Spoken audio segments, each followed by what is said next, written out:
வணக்கம் and welcome to நம் உலக சமையல். நம் உலக சமையல் மூலமாக எனக்கு தெரிஞ்ச வேர்ல்ட் குசைன் நாலேஜும் கார்டன் நாலேஜும் உங்களோட நான் ஷேர் பண்ணிக்கிறேன். Every week 3 to 4 videos upload பண்ணுறேன்.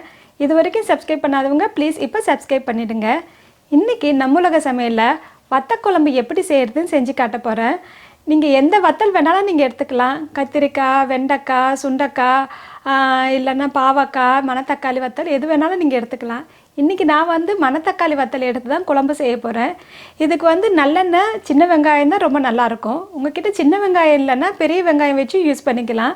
வாங்க இப்போ எப்படி டேஸ்டான வத்த குழம்பு செய்யலான்னு போய் பார்க்கலாம்.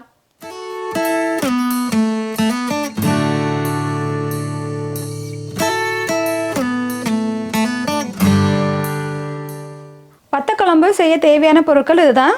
எலுமிச்சப்பழம் அளவு நீங்கள் புளி எடுத்துக்கோங்க. இந்த மாதிரி இந்த சைஸு புளி எடுத்துக்கோங்க. இதை ஒரு 10 minutes தண்ணியில் ஊற வச்சு நீங்கள் கரைச்சி எடுத்துக்கணும். நான் ஊற வச்சு கரைச்சி இந்த மாதிரி ஒரு கப்பு தண்ணி எடுத்துருக்கேன். புளி தண்ணி நீங்கள் அதே மாதிரி எடுத்துக்கோங்க. ஒரு 1/4 கப்பு கட் பண்ண தக்காளி, 10 பல் பூண்டு, பெருசாக இருந்தால் பாதியாக கட் பண்ணிக்கோங்க. 1/2 கப்பு சின்ன வெங்காயம், சின்னதாக இருந்தால் அப்படியே போட்டுக்கலாம், பெருசாக இருந்தால் கட் பண்ணிக்கோங்க.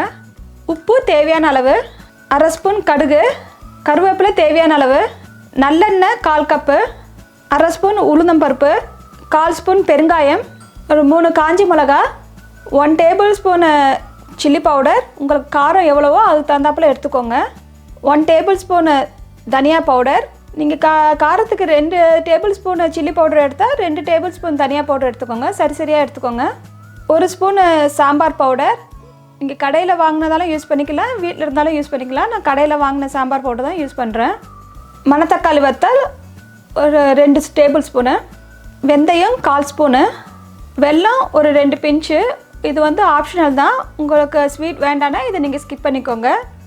இப்போ போய் வத்த குழம்பு எப்படி செய்கிறதுன்னு பார்க்கலாம். ஒரு பேனை சூடு பண்ணிக்கோங்க. அதில் நல்லெண்ணெய் ஊற்றிக்கோங்க. நல்லெண்ணெய் தான் நல்லாயிருக்கும். நல்லெண்ணெய் இல்லைன்னா நீங்கள் வேறு கெனல் ஆயில் கூட நீங்கள் யூஸ் பண்ணிக்கோங்க. கொஞ்சம் எண்ணெய் சூடானது உடனே நம்ம கடுகு போட்டுக்கலாம். கடுகு வெடித்த உடனே நம்ம உளுந்தம்பருப்பு போட்டுக்கோங்க. வெந்தயம், காஞ்ச மிளகா, கருவேப்பிலை, பெருங்காயம் கொஞ்சம் எல்லாம் வெடித்த உடனே நம்ம லோ ஹீட்டில் வச்சுக்கோங்க, இல்லைன்னா கருகி போயிடும். லோ ஹீட்டில் வச்சுட்டு நம்ம வத்தலை போட்டுக்கலாம். லைட்டாக வத்தல் பொரிஞ்ச உடனே நம்ம இதை பூண்டை போட்டுக்கலாம். ரொம்ப கருக விட்டக்கூடாது, வத்தலை கசப்பு வந்துடும். லைட்டாக ப்ரௌன் ஆன உடனே போதும். நம்ம பூண்டை போட்டு கொஞ்சம் நேரம் வதக்க வேண்டியது தான். ஒரு 1/2 minute வதக்குனா போதும். இப்போ வெங்காயம் போட்டுக்கோங்க. ஏதோ ஒரு நிமிஷம் வதக்கிக்கோங்க. வெங்காயம் கலரெல்லாம் சேஞ்ச் ஆகிடுச்சி. நல்லா வெங்காயம் வந்துட்டால் நம்ம தக்காளி ஆட் பண்ணிக்கணும். இப்போ தக்காளியை போட்டு வதக்க வேண்டியதான். தக்காளி நல்லா மேஷ் ஆகிற வரைக்கும் நல்லா வதக்கணும். ஸோ இதுவும் ஒரு நிமிஷம் ஆகும் வேகிறதுக்கு.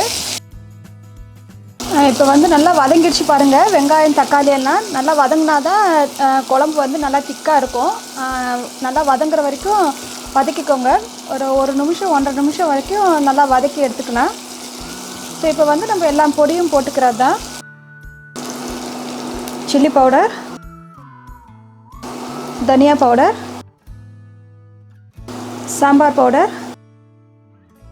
जस्ट ஒரு வதக்கிக்கோங்க. இந்த எண்ணெயில் நம்ம பொடியெல்லாம் வதக்குனா நல்லாயிருக்கும். டேஸ்ட்டு நல்லா வாசனையாக இருக்கும்.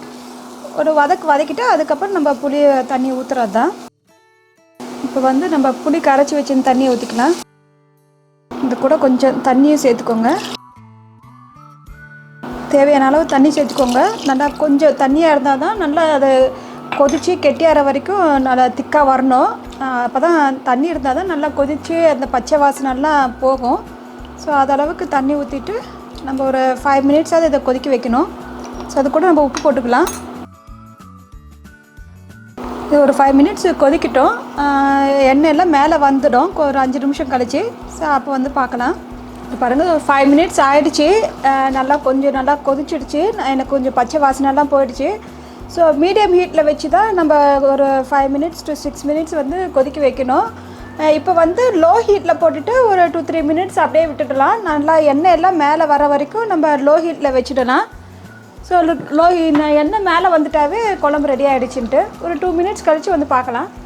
ஒரு 2-3 மினிட்ஸ் ஆகிடுச்சி பாருங்கள். நல்லா எண்ணெயெல்லாம் நம்ம ஊற்றின எண்ணெயெல்லாம் மேலே வந்துடுச்சு. ஸோ இந்த ஸ்டேஜில் நம்ம ஆஃப் பண்ணிடலாம். இப்போ வந்து உங்களுக்கு வேணும்னா நீங்கள் வெல்லம் போட்டுக்கலாம். இது ஆப்ஷனல் தான். சில பேருக்கு அந்த பிடிக்காது ஸ்வீட் டேஸ்ட்டு. ஸோ வேண்டான்னா நீங்கள் அதை ஸ்கிப் பண்ணிக்கோங்க. ஸோ ஆஃப் பண்ணிவிட்டு அந்த ஹீட்லேயே அது வெல்லம் வந்து மெல்ட் ஆகிடும். இப்போ வத்த குழம்பு ரெடி ஆகிடுச்சு. நான் வந்து வேறு பவுலில் ட்ரான்ஸ்ஃபர் பண்ணிவிட்டு உங்களுக்கு திரும்பி ப்ரெசென்ட் பண்ணுறேன்.